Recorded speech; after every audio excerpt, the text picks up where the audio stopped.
that husbandic stuff. Yeah, husbandic. You know, the business of being a husband. With all that husbandic stuff, the minute she sees me in place of God, she messed up. You see? Because while she can love her husband, she can never love her husband equal to the love she has for her God. Because I'm going to tell you something. Now, this is impossible with me. But with some husbands, you can fail your wife. That you don't know nothing about that either. No, just them other husbands. But God never fails. So we have to understand that not only must we love God, but our love for God must be of a primary nature. And Mother Harvey, it must be the most primary element of our life. Otherwise, you're not a worshiper. Because being a worshiper is not something you learn to do. It's not an acquired skill. You cannot go to Vatterott Trade School and take a course in worship. I mean, you can do it, but you just waste your money. You cannot even go to Harvard or Princeton and take a course in worship and expect to graduate a worshiper.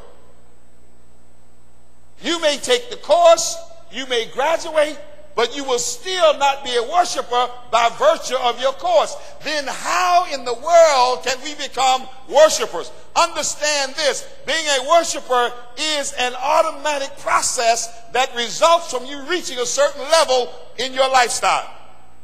Did y'all hear what I just said? Okay, what did I just say? I don't remember either, Greg. But whatever I said, that's what I meant. That's when you're speaking in tongues, you know, when the Holy Spirit says things that you don't know otherwise. But please understand that. Being a worshiper is an automatic disposition that results in the lifestyle that you commit yourself to living.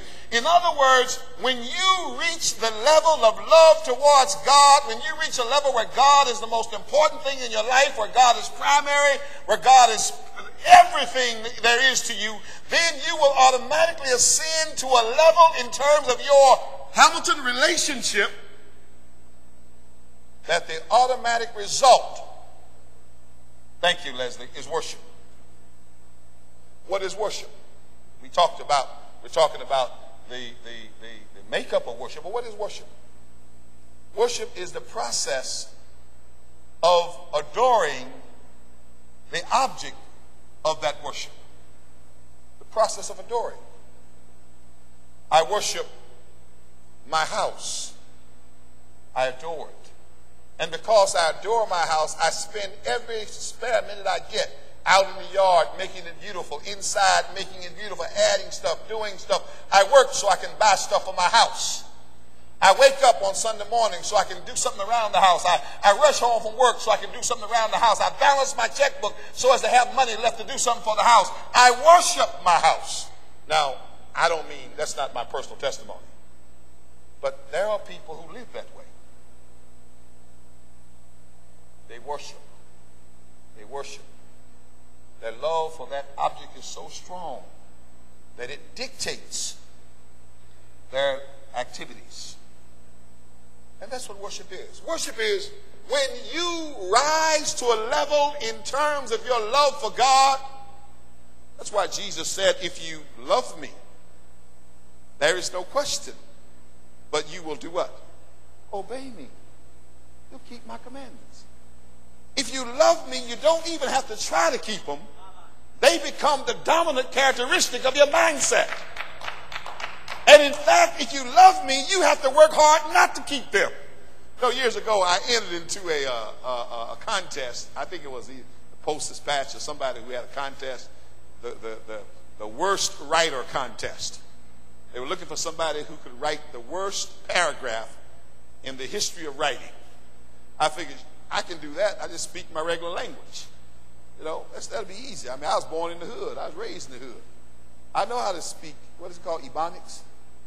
I know how to speak that kind of stuff. I can win this contest. I didn't even come in 100th.